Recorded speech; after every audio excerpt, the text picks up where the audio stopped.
सबैसँग मिठो बोल्ने, हाँसिलो अनुहार, सरल व्यवहार भएका 28 वर्षीय गंगाबहादुर शाहीले सधैँको लागि संसार छोडेर गएका छन्। उनी 2 छोरा मध्ये जेठो छोरा हुन्। उनका दिदी बहिनीहरू धेरै नै छन्। भेरी नगरपालिका 7 पुन्मका गंगाबहादुर शाही। उनी सबैसँग मिठो बोली, असल व्यवहार, कसैसँग ठूलो स्वरले नबोल्ने, सबैसँग मिल्न खोज्ने। अहिले उनको खबरले धेरै आफन्तहरूको आँखाबाट आँसु बगिरहेको छ।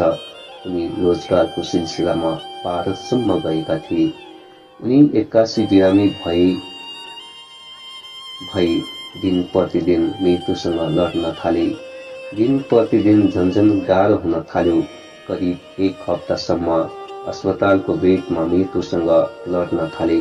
त्यसपछि उनी घर आउनका लागि आफ्ना आफन्तसँग गुहार गरे। उनलाई घरसम्म पुर्याउन पनि सफल भए। घरमा पुगेको 24 घण्टा नपुग्दै गंगाले संसार छाडेर गए। सधैँको लागि संसार छाडेर गइसकेका छन्।